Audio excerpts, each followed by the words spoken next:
Thank you. So today we are going to have a book session on No Exit, and the speaker will be Mr. Sahil Kandoi. Thank you, Sahil bhai, for joining this call. Let me just give the brief introduction. Sahil Kandoi is based in Sydney. He is originally belongs to Devghat Baria town from Gujarat, Surat, which is near Surat. By profession, he is a civil engineer, but by interest, he is a poet, photographer, filmmaker. He is a versatile personality, and his work explores the many dimensions of human existence. Through his poetry and films, he reflects this philosophical and emotional aspect of the life. Today, he will introduce Jean Paul Sartre's No Exit, offering us an opportunity to engage with one of the most important work of existentialist thought. We are pleased to have him share his insight with us. So thank you very much, and I will pass on this mic to you, Sahil Kandoi. Thank you, Vikram, for inviting me. So, look, this is a very interesting drama from the Jean-Paul Sartre, or sometimes people say Jean-Paul Sartre. He's a French philosopher. And during the first half of the 20th century, Jean-Paul Sartre, Camus, Kierkegaard, Kafka, this kind of philosopher where they are making the scene. They are very popular because there are lots of questions were arising because of the two World War and other things like the Darwin came in and at the same time Freud came in, Einstein came in, and the question on the existence of the human was coming to the mind, and that's why this philosophy became very popular. So Jean Paul Sartre or Joe Paul Sartre. So Joe Paul Sartre or Jean Paul Sartre is the French philosopher. So what I'll do first, I'll introduce about the author. I'll tell about the Joe Paul Sartre. And I think you all might be knowing about him, but maybe I'll give you a brief introduction. Then we go into the drama, which is like, so the drama when you play on the stage, it may be around 1 hour 20 minutes or 1 hour 30 minutes. So it's a very short drama, like a single act drama. So we talk about the drama, the plot, and then like how, like, some of the things which Sartre used, like like the furniture in the room, or lots of this kind of tools which he used to explain us existential philosophy, and then we'll go into the question and answer. So this is the format I would like to do. You can, like, because this is bit drama is a very straightforward, like three-person story. So you can jump in anytime and ask the question, or make it, or we can do the question and answer at the end. So feel free to jump in and ask. It's okay. It won't break the flow. I'll bring it back to the flow again if you want to. So let us start with the Sartre. So Sartre was like, or Sartre, okay. So he born in 1905 and he died in 1980. He was famous for his work on the existential philosophy. Nausea is one of his famous book. Being in Nothingness is famous. No Exit is a famous, and some others. But we are going to talk about the No Exit today. Another thing about the Sartre is he refused the Nobel Prize. He was the first person in 1964. He was offered the Nobel Prize, and he said, "Look, I don't want to be a part of the cult or part of the." He doesn't want people to judge him based on his award or based on whatever. So he just refused to accept the Nobel Prize, money and the prize both. So this is how he strongly believed in his own philosophy. And his partner was Simone de Beauvoir.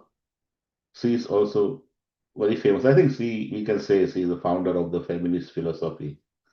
So two great minds of the 20th century were living together. Oh, beautiful, beautiful. If you read Simone de Beauvoir or Sartre's other work, it's like so touching. Some of the books, some of the drama, some of the films. We talk sometimes, I talk to Abhinay and Vikram Bhai as well, that the real story, the real meaning of the drama or the real meaning of the book will start after you complete it. And this is one of that book. It's the start after you finish it. And look.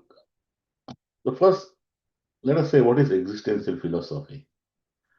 So if I put in a short word, what is the meaning of existence?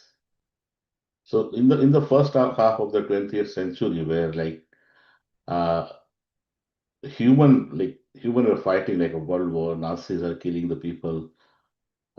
Darwin said we come from the evolution. The existence of God was on the question mark as well. And Freud came and he said you're not a free will. You are from your subconscious. Marx came in. So there are lots of changes, lots of question arising of the human existence. During this period, Sartre and Camus and all these people came and they said, look, human existence has no meaning. You create the meaning by your behavior, your thought, your action. And this is where the whole philosophy starts. And then this drama, particularly No Exit, become very famous because at the end of the drama there was a dialogue called "Here is other people," and this become like "Here is other people." We understand, I understand. I don't know. I cannot claim about you, but lots of people among us understand that other people are hell. Sometimes we can't manage it, and you can't ignore. You can't fight it, or you can't ignore them. So this is the problem is this is the most misunderstood dialogue in the drama history that had is other people. So that is why I thought, okay, let us talk about this drama. Let us discuss, and then this is a good platform to talk about the subject and drama.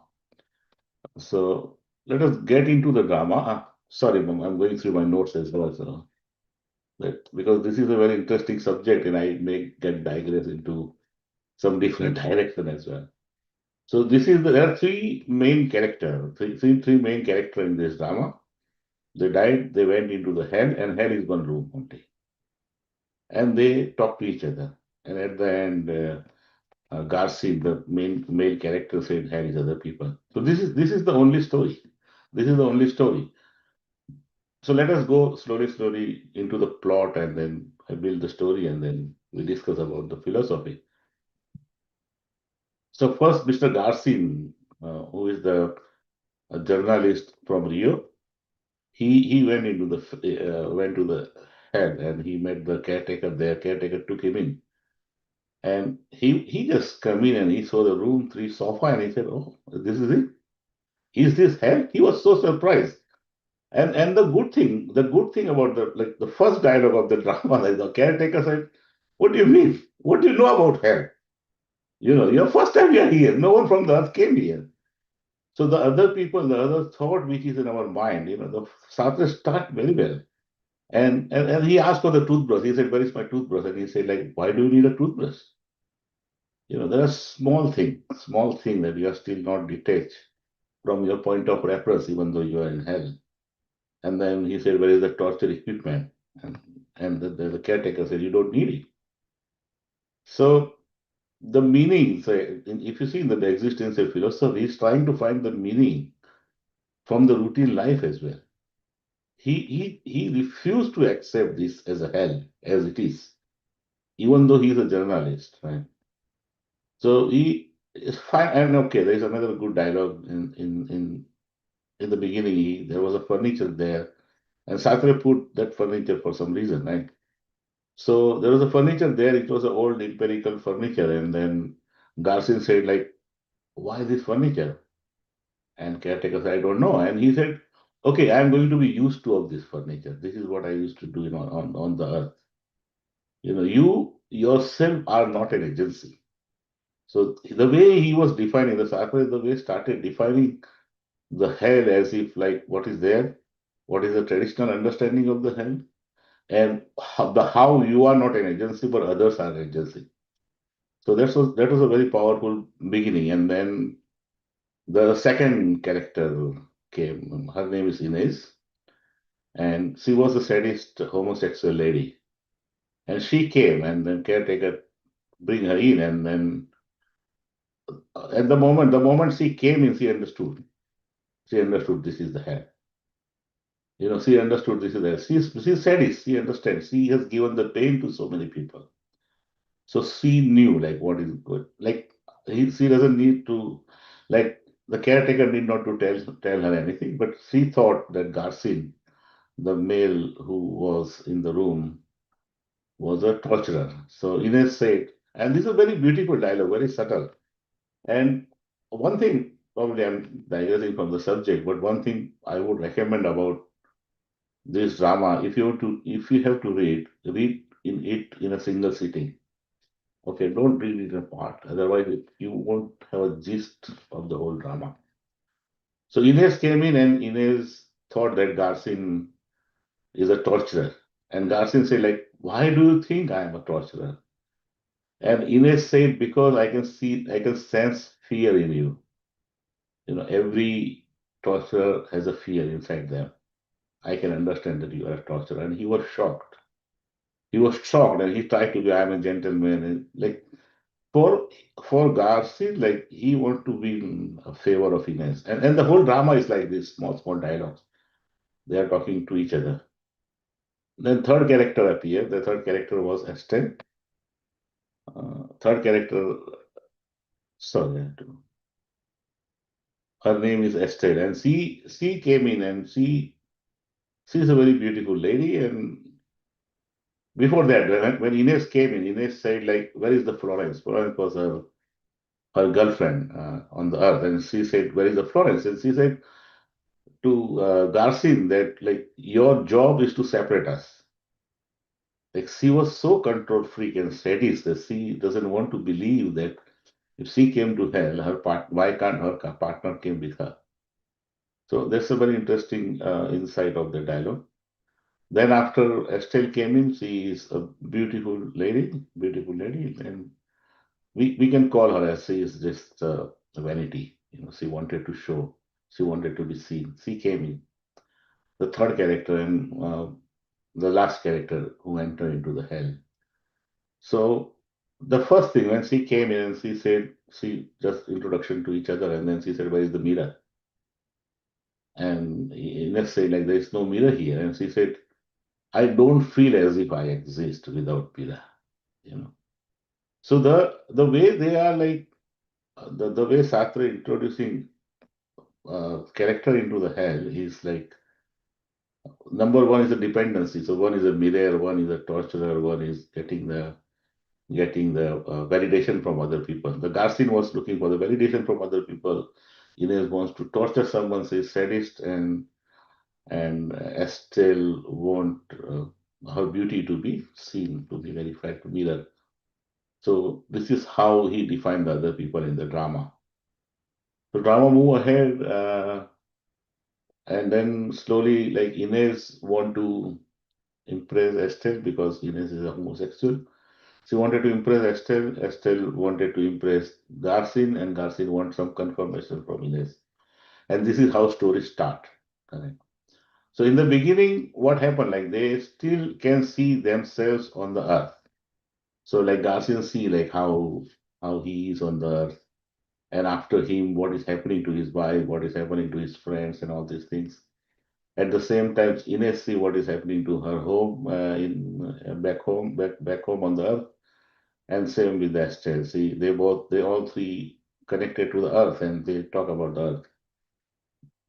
The first dependency is their own self-image. This is what we call in a philosophy their own self-image. They just wanted to know who they are with the reference point from the earth. And slowly, slowly, as the time passed, they disconnected. They stopped seeing the things. They stop seeing the things from the earth, and they come back and they start talking to each other. So in the beginning, they said like Ines was very strong lady, sadist, and she said, "Come on, let us accept that we are not a good people. That's why we are here in the hell." And Estelle couldn't stand the word hell. Estelle said, "No, no. What do you mean by hell? Let us call this place as an absent. You know, just accepting hell is not possible." They said, "Oh, let us call this word as an absent," and finally they decided to use this word as an absent. So finally they talk about each other, and then they said, "Okay, we all know we are in the hell. We know we are not a good people. Tell us what is the story." So first dependency. See, you see here, right? When they come here, they try to introduce each other in a better way. Then they open their character, but every time others are there, and then they connected with the earth. Their reference point change. Okay, their reference point change, but they can't become the independent. They are not free from each other. Their reference point change, and they try to tell the story, which is not a right story. Like Carson said, "Oh, I was torturing my wife. That is why I am in the hell." And then Ines didn't say anything, and Estelle said, "Oh, I was married to a person who was my father's friend because of the money. That's why I'm in the hell." And this is how they established the new reference point. Just like this new reference point is in the eye of other. This is for the other people as well. And then Ines said, "Boss, like, just don't make a joke. We all are here for some reason. We did some heinous crime on the earth." And then they started opening up. And they started opening up. And then Garcin, who wanted to be a brave man, he always wanted to be a brave, but he ran away from the war, and that's why he was executed in the field by the army. Ines, her scene was she married to her father's friend who was of very old age, so she fall in love with someone, and she got a baby from her lover. They went to Mexico, and she threw the baby into the river. So that is her scene as well. And so this is the Estelle scene, and the Ines scene was she was a homosexual, so she fall in love with her cousin brother's wife. She used her wife to against her cousin brother. At the end, her cousin brother died, and she was living with her brother's wife. One day, her brother wife become unbearable the torture by Ines, so she put the gas on and killed both of them. So their sin were heinous. They confess each other who they are. So the fourth reference point is they are telling the truth, correct? But now here the things change, right? Now the reference point changed, but the dependency didn't change. So Estelle now the drama take a turn, and Estelle want a love from Garcin. Garcin is the male partner. Estelle is a beautiful. So she wanted to make love with him and ask him to kiss her, and Garcin, on the other hand, he said, "Look, the whole of my life I lived as a coward, and I wanted to prove myself as a brave man, but I couldn't. So just tell me once that I am not a coward. Anyone could have done this thing in this. Anyone could have run away in the war-like situation." And Estelle refused to tell. He said, "It doesn't make any difference to me whether you're a coward or not. As long as you are a man, that is enough for me." And Garcin said, "No, I need that validation from you because you know cowardice. You married to your father's friend, you know cowardice. So as long as one person will tell or justify my doing on the earth, it's okay for me." And Ines want Estelle as her girlfriend, so she was like trying to be in between these three people. And there is very heated dialogues between all these three characters where they create the hell for each other. And all of a sudden, door opens. All of a sudden, the door of the hell opens, and no one goes out. No one goes out. So everyone asked Garcia, "Why don't you go?" And he said, "I will only go if I hear from Inez that I am not covered. Anyone can do this thing anyone could have done the same thing in this situation." And Esther said, "I am not going to tell you. I'm not going to tell you." And she couldn't go out as well because she want him here. And Inez can't go because she wants someone to torture. So now you are open on like you are completely open, completely naked from your inner feeling. Still, your dependency on the other people did not go away. And no one leave the head. They stayed there. And then after at the end, Garcia said, "I understand. I understand what is the meaning of hell. Hell is other people.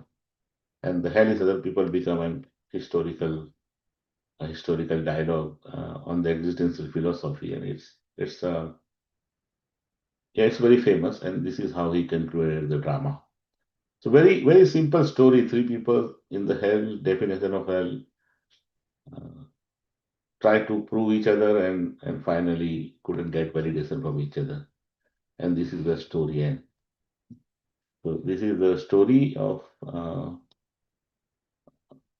this is the story, the plot. Do you have any question or anything? Because I'm thinking I was speaking very fast. So. Sorry, I have few questions. The first one is that what is the difference between existential philosophy and ego?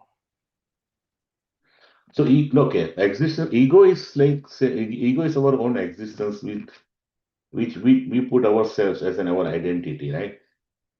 Over the period you born and you grow, you develop one identity that we call it as an ego. Correct. Existential philosophy is like that ego. With the ego, we thought that we have a meaning. If you have ego, like I have an ego that I wanted to be an engineer, I wanted to be successful in the business or whatever. It has certain direction. But at one end, you understand that the direction has no meaning. What? But sometimes, sorry to interrupt you, but sometimes the existential philosophy itself is a ego. How? Like, Like what I'm saying is that why okay, people are not understanding me. People are not uh, understanding my way of living, my way of thinking, mm, mm. which is a part of my ego. Exactly, which is a part of your ego. So this is what Sartre said. Like, you are supposed to be free. You can come out of the hell, but you won't come out of the hell because of your ego, because it depends on the other people. This is exactly what he wanted to tell, that Oh, you're free, right? okay.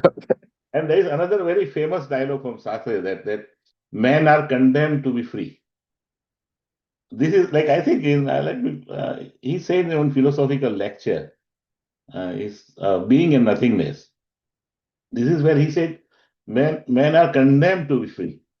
So it's not he's not denying the freedom, but you are forced. You are supposed to choose in any situation.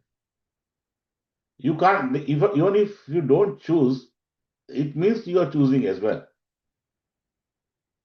So this is what is the meaning of existence? There is no meaning of existence.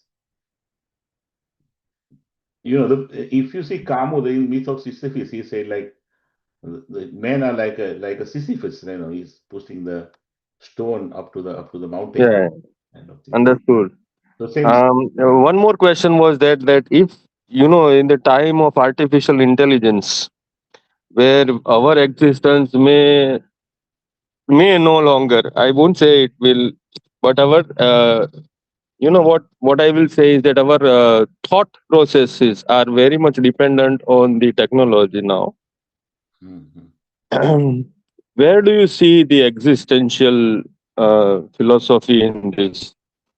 So like what my understanding is like for artificial intelligence, so nothing will change as long as ego is concerned, right?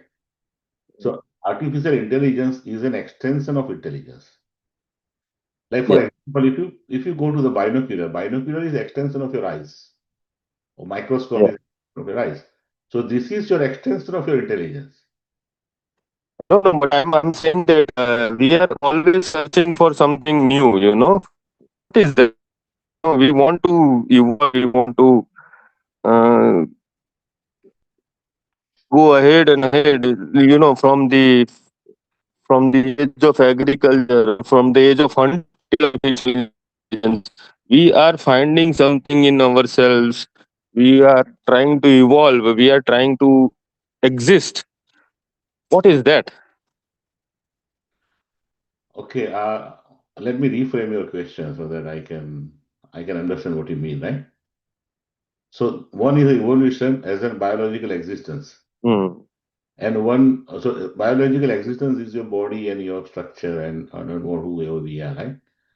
And ego built through your personality, right? That's a psychological existence. So there are two different Different. different kind of existence here. So ego is like if you go to the Freudian school, right? So Freudian school, School is ego is doing the balance between the id and superego. So your animalistic need and your teaching from your parents or whatever the society. Between the ego is doing the balance between these two things. This is how Freud defines a psychological identity. And what we are talking about, the evolution, is a biological identity.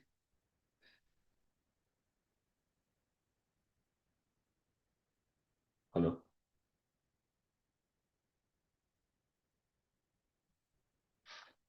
Fine. Okay. So, okay. So I was just asking because this was existential philosophy. So I was just asking if this new exit by John Paul Sartre is only for about egoistic existence, or it is about the evolution of a human being. No, it's a egoistic. So you depend on others. In Yeah. Okay. any case, you depend on others. This is what he said.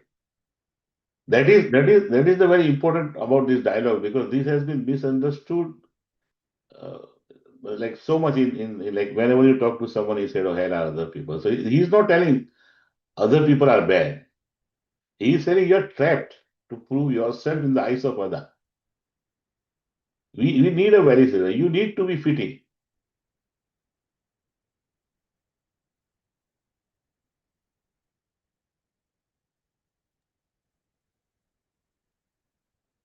Yes, I agree. And I think most of us are having validation problems with lot of people around us, Yeah, and that makes this best dramas ever. correct. Sorry, you break in between. So Sorry, that is why it makes the best drama ever. yeah, This drama to be the best. this is not to tell. I'm telling what I was thinking. I was missing the gist of the drama, but discussion Yeah, can be back.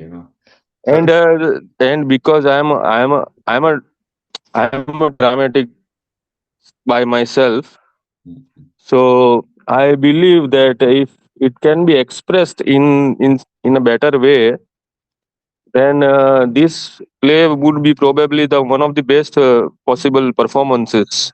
Uh, you yeah, know. maybe we'll write in Gujarati or Hindi and just do it. Yeah, yeah. Make a film on it.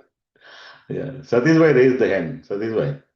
Yeah, I'm honored and glad to have known something about Sartre, which I've always been uh, asking myself to do.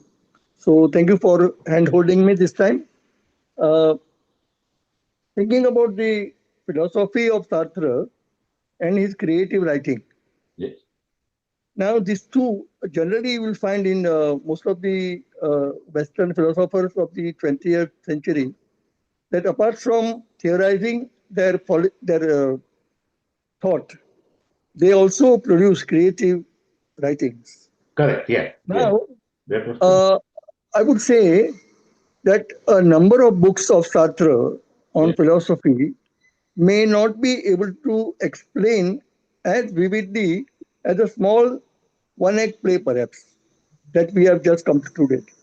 correct. Yeah, So, it is such a beautiful thing that these people who are actually great philosophers themselves reduce themselves to writing creative dramas, poems, and because of that, they could articulate their philosophy more clearly and vividly.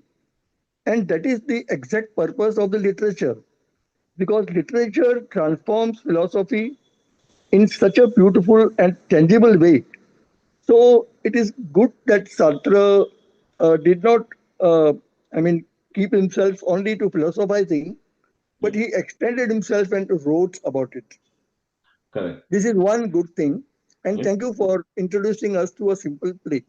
Secondly, I am immediately drawn to compare because my reading of English and Western literature is very, very meager. I read very rarely. I read, and whatever I read is very old. I don't go beyond Shakespeare and Milton. ah, So that is my, and Eliot. Last I read is Eliot. I don't go beyond him.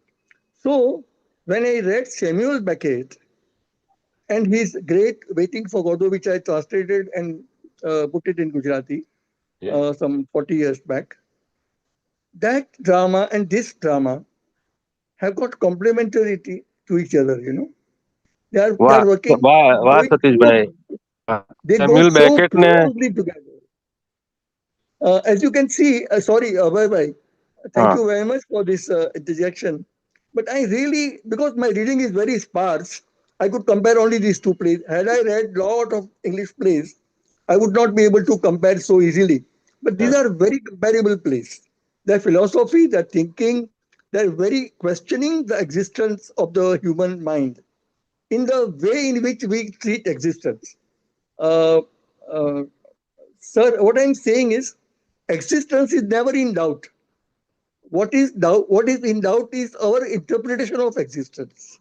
Correct. Yeah, yeah, you're right. Yeah. And that is exactly Sartre or any philosopher Hmm. strikes at.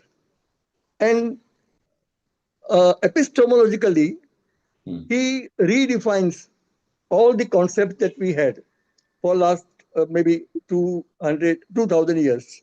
And this is exactly how they contribute validly and how they are useful to not only society at large, but intellectuals like us who are grappling with Okay. reality and interpretation of reality and how to present it ourselves so that it becomes palatable, acceptable, and meaningful to us.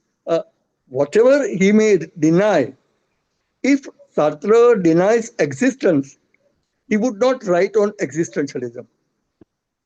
He Correct. only denies and he refutes the possible explanations and interpretations of existence.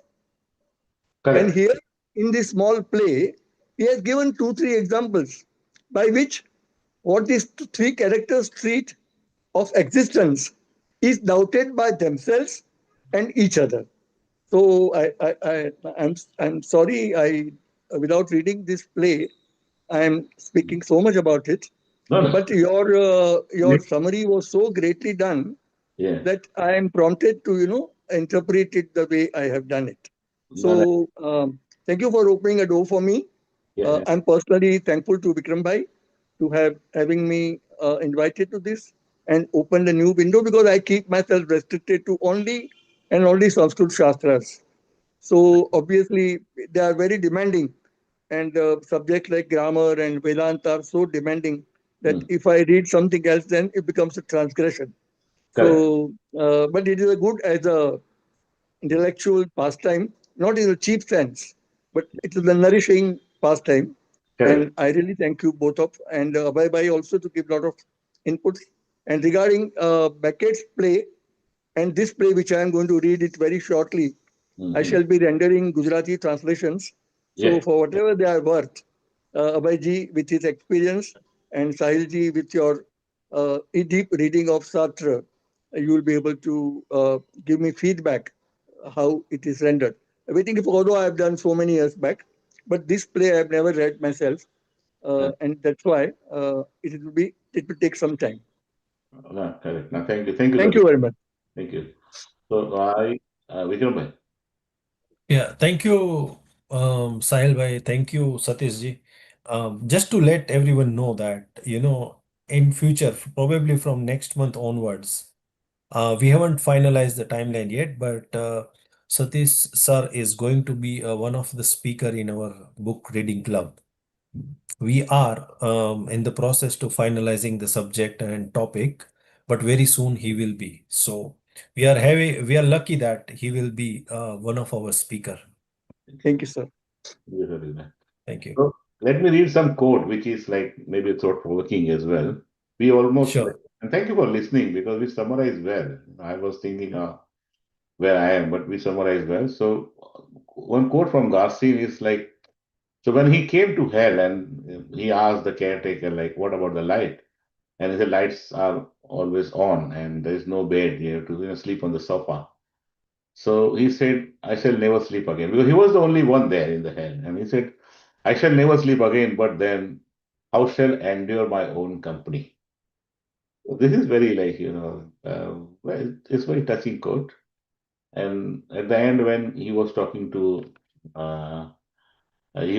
to Estelle, asking for, like, he's not coward. So he said, I need only one thing in me. And she said, what is that? So he said, a little faith in me. Yeah. So it's a good quote. So I'm going through a quote. And then Estelle, who's a beautiful lady who killed her son, she said, why don't you love me? And Garcin said, I shall not love you because I know you too well. And this is very touching. It's a mystery. When I fall in love, everyone fall in love, and then whole the mystery, when mystery disappear around the love, nothing left. Because we know each other too well. So these are the few quote. Another quote from Estelle, and uh, so when she came into the room, she was asking for the mirror, and she said, "Where is the mirror?" And they said, "There is no mirror here." And he said, "When I can't see myself, I begin to wonder if I really and truly exist." This is a very good existentialist course because you need someone, you need a mirroring. And it's important, psychologically, it's important as well. Good quote. And then when Garcin asked him whether I'm coward or not, and he said, coward or hero doesn't matter as long as you can kiss me.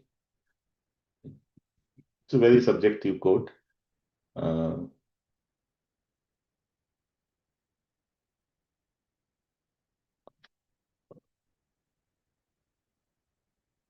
then Ines has some good quote as well. She said, so Garcin said to Ines that I died too soon, otherwise I would have proved myself that I am not coward. And she said, like, everyone dies either too soon or too late. No one dies in time. And that was like hit under the belt. So beautiful sentence. And and then when I just made a note, so I'm just going through it. And then when Esther said to her that I need a mirror to look into myself because I don't exist, otherwise I don't exist. And then in a sense, you are lucky that you need mirror to look into yourself. I have to look within me to look.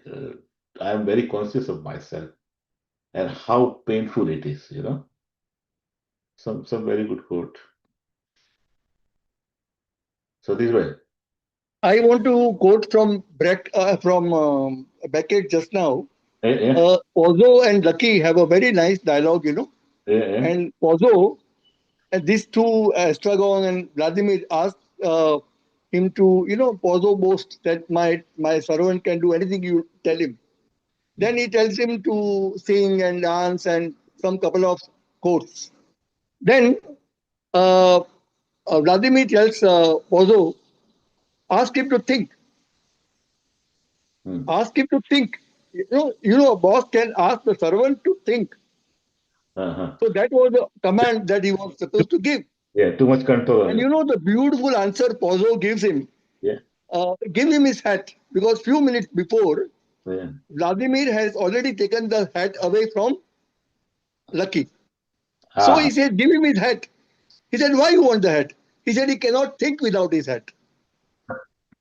Now this is the exact parallel with the thinking of mirror.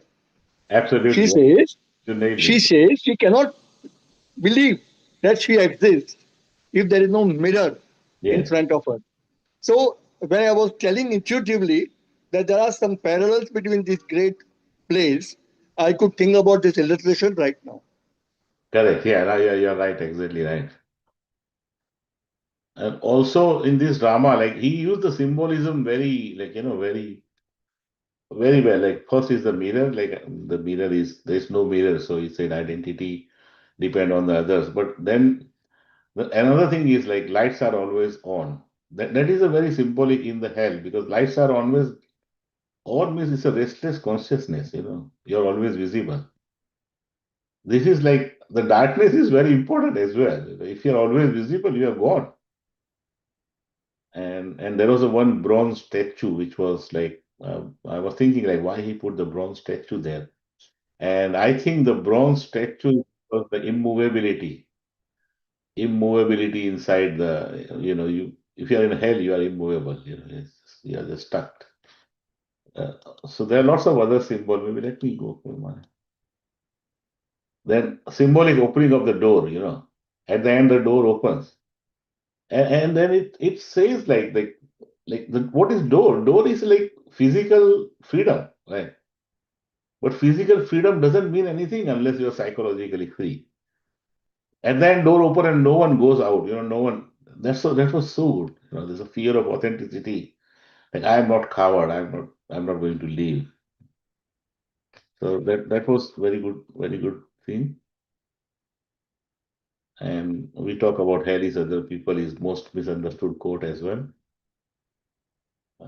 Yeah, that's it. I think my notes are over. And another quote we talk about: "Man is condemned to be free." Another Sartre's quote. This is very impactful as well because you can't live without choice. You are not choosing is a choice as well. That was so beautiful. That these two quote like conclude all his philosophy probably. I'm not an expert or scholar, but I think it conclude all his philosophy in these two quote. So yeah, that's it from my end. If you want to ask some question or discuss, I'm happy to discuss. My floor is open.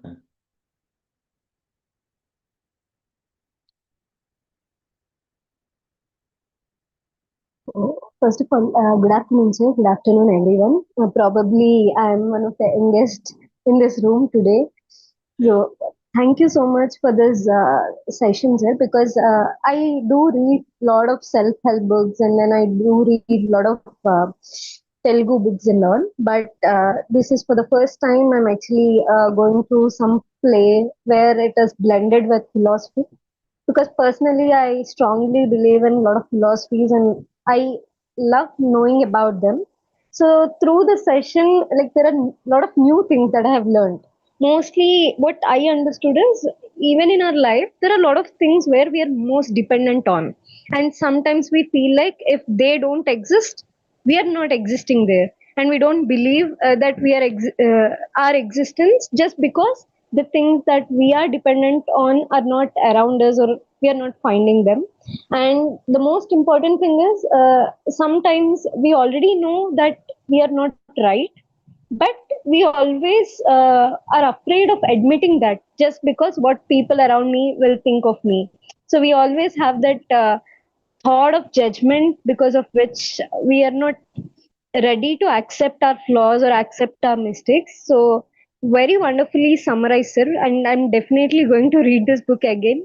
The kind of thoughts that you put forward and the kind of experiences each one of you shared, it opened really a new perspective. So, one thing I just wanted to ask you as a part of this summary is sometimes there are certain areas where we have to let go of our philosophies. Now, I have certain principles that I abide by, and my situation demands that I have to let go of that principle and then uh, consider that situation. So, what is the ideal way of looking at that situation, and how can we make decisions when we are actually in a situation where we have to let go our principles? Okay, this is a very subjective because if you ask the question open-ended, if you ask the question open-ended, you can't like there is no answer there, right? Because some of the principle is a priori for us. Like we think it is the truth, right? Like Hindu, they don't eat cows, and other people eat the cows. So is it the principle or is the belief? So the fundamental is like if you remove yourself from there or your background from there, lots of the principle will end up into as a belief. It may not be a principle itself. You know what I mean. I got your points. But like it's a very subjective. So like you can't answer it open-endedly. You have to do in certain way. Redefine your principles, basically. Belief, and the like we think it's a principle. It's an absolute truth, but it's always a subjective truth. This is my I believe. Okay. Got it, sir. Thank you so much. And again, I think, this question is bringing us back to that drama that, we are so much into the validation that what we have done, whether it is right or not, that is another thing. But how the people will think that whatever we have done it right or not. People is going to judge us, right? So again, it is bringing us back to that drama, a validation, right? We are so much a slavery of a validation of other people.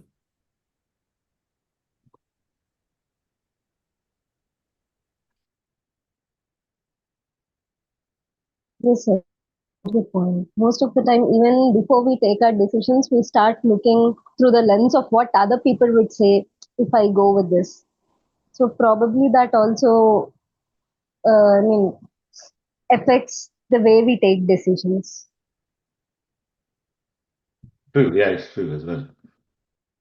This is the most important thing to see whether it's a there is no truth. If you see everything will be belief. Like most of the principle are not even a principle, you know.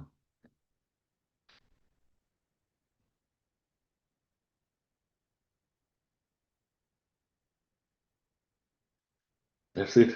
Anything else? Should we conclude, Vikram Bhai, or like? I think if there is no any questions, Sanjay Upadhyay, he is also there. Uh, Sanjay Bhai, he is on mute, I think, Hmm. if he is speaking.